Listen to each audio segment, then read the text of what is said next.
I learned early that love in our house was measured in need, not effort. My sister Nadia needed everything. I learned to need nothing. By the time I was 16, I understood the pattern. When Nadia failed an exam, my parents blamed the teacher. When she quit another job, they blamed the economy. When she maxed out a credit card, they blamed stress. And when I succeeded, quietly, carefully, it was treated like an inconvenience. "Don't brag," my mother would say when I came home with top grades. "Your sister is sensitive." So I stopped sharing. I studied in silence, worked part-time jobs after school, saved money in an envelope hidden beneath my mattress. I told myself that independence wasn't rebellion, it was survival. At 18, I moved out with 2 suitcases and a promise: I will never beg them for anything again. College was brutal. I worked nights at a cafe, weekends at a retail store, summers doing internships that paid barely enough to cover rent. There were days I lived on instant noodles and coffee, days my feet ached so badly I cried in the shower because standing still hurt less than lying down. My parents knew none of this. Or maybe they did, and simply didn't care. Whenever I called home, the conversation always circled back to Nadia. "She's still figuring things out," my father would say. "You're strong," my mother added. "You'll manage." And I did. At 24, after 6 years of grinding exhaustion and stubborn hope, I signed the papers for my penthouse. It wasn't extravagant, but it was mine: floor-to-ceiling windows, a small balcony, and a sense of peace I'd never known. I didn't tell my parents right away. When I finally did, my mother frowned instead of smiling. "Why would you buy something so big?" she asked. "You live alone. Nadia could really use a place like that." That was the moment I realized something important: no matter how far I climbed, they would always see my success as excess, and my sister's failure as entitlement. Still, I helped when they asked. Quietly. An overdue bill here. A loan there. When my father's business nearly collapsed, I paid off the most dangerous debts through a holding company, never attaching my name. I didn't want praise. I just wanted peace. The family party invitation arrived a week later. "Just dinner," my mother said over the phone. "Everyone's coming." Something in her tone made my stomach tighten, but I went anyway. I wore a simple dress. Plain earrings. Nothing that screamed success. Because in my family, standing out was a crime. As I parked my car that night and walked toward the house filled with lights and laughter, I reminded myself of who I was now: not the girl who stayed quiet to keep the peace, but the woman who paid her own way. I didn't know yet that the house behind that door would try to take everything from me again. And this time, I wouldn't let it. The moment I stepped inside my parents' house, I felt it, that familiar tightening in my chest, like I was bracing for a storm no one else could see. The living room was packed. At least 30 guests filled the space, their voices overlapping in loud, cheerful waves. Plates clinked, glasses chimed, and laughter bounced off the walls. Streamers hung from the ceiling, and a banner stretched across the far wall reading "Family is everything." I smiled automatically, the way I'd been trained to do. Aunts hugged me with quick, distracted squeezes. Cousins nodded politely before turning back to their conversations. No one asked how I'd been. No one ever did. Nadia, on the other hand, was impossible to miss. She stood in the center of the room like a queen holding court, wearing a new designer dress that still had its confidence creases. Her hair was styled, her makeup flawless. My mother hovered beside her, adjusting a loose strand of hair, while my father laughed loudly at something Nadia said. I took a glass of water and stayed near the edge of the room. Dinner passed in fragments, forced smiles, shallow conversations, the low hum of tension beneath everything. I noticed how often my parents glanced in my direction, whispering to each other. It felt like being watched before a verdict. Then my father stood and tapped his glass. The sound cut through the room. "Everyone, may I have your attention?" he said, his voice warm and practiced. Conversations faded. All eyes turned toward him, and then, almost instinctively, toward me. My stomach dropped. We just want to say how grateful we are to have such a supportive family, my father continued. Especially in difficult times. My mother stepped beside him. As you all know, Nadia has been struggling lately. Nadia lowered her head, dabbing her eyes as if on cue. And as parents, my father went on, it's our responsibility to make sure no child is left behind. I felt it then, the tightening, the certainty that this wasn't a speech. It was an accusation. My father looked directly at me. That's why your sister will be moving into your penthouse. The room went silent. I actually laughed. Not because it was funny, but because my brain refused to believe what I'd just heard. I'm sorry, I said, my voice light with disbelief. What? You live alone, my mother said sharply. You don't need all that space. That's my home, I replied. I bought it. Nadia looked up, eyes glassy. You always have everything, she whispered loudly enough for the room to hear. I just need a chance.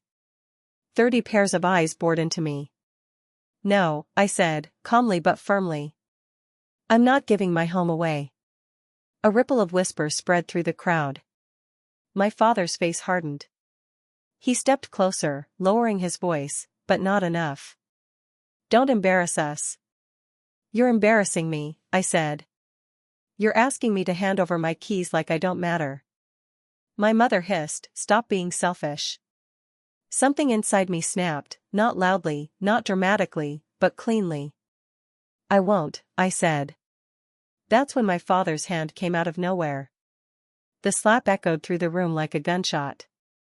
Pain exploded across my face. My head whipped sideways, and one of my earrings flew off, skidding across the floor. A gasp ripped through the crowd. I stood frozen, staring at the floor, my cheek burning, my ears ringing.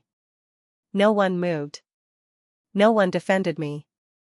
And in that moment, the party ended, whether they realized it or not. For a heartbeat after the slap, no one breathed.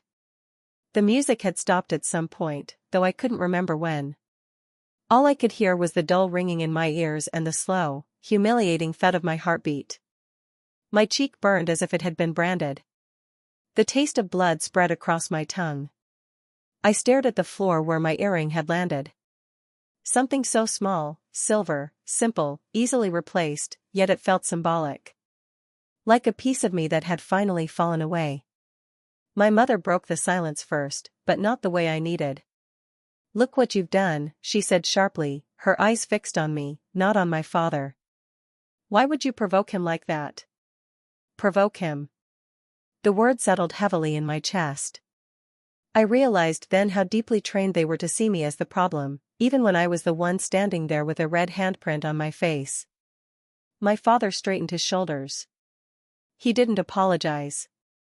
He didn't look shaken. You will not disrespect this family in front of guests, he said coldly. Nadia stood behind them, eyes wide, not with shock, but with something close to relief. Like the attention had shifted back where she thought it belonged. I bent down slowly and picked up my earring. My fingers trembled, but my voice didn't when I spoke. I didn't disrespect this family, I said quietly. You did. A murmur passed through the room. Some people looked away. Others stared, uncomfortable but unwilling to intervene. These were the same people who would later say, we didn't know what to do. I slipped the earring into my pocket instead of putting it back on. In that moment, something inside me broke free.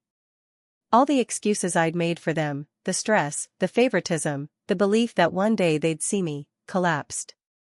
The illusion that if I just stayed calm, stayed kind, stayed useful, things would change, shattered. My mother crossed her arms. If you can't do this one thing for your sister, maybe you should leave. I looked at her, really looked. At the woman who had taught me to shrink so others could feel taller. Gladly, I said. Gasps followed me as I walked toward the door. My father didn't stop me. Nadia didn't call my name. The night air outside felt sharp and cold against my skin, but it was the first thing that felt honest. I got into my car and sat there, hands resting on the steering wheel, breathing slowly. The pain on my face pulsed, but something else was louder now: clarity. They would never stop taking. Not unless I stopped letting them. I reached for my phone. There was a number saved there I'd promised myself I'd only ever use if everything else failed. A woman who handled things cleanly, legally, without emotion. My thumb hovered for a second. Then I pressed the button. "I'm ready," I said when she answered. "Then I'll be there in 30 minutes, she replied. I ended the call and leaned back, staring up at the dark sky. The slap hadn't just hurt me. It had freed me. The drive away from my parents' house felt unreal, like I was moving through a city I no longer belonged to. Streetlights blurred past as my thoughts replayed the slap over and over, not the pain, but the certainty in my father's face afterward. The certainty that he believed he was right. By the time I parked a block away, my hands had stopped shaking. I sat there in silence, phone resting in my palm, feeling the weight of what I had just set in motion. That call wasn't revenge. Not yet. It was protection, something I should have chosen years ago.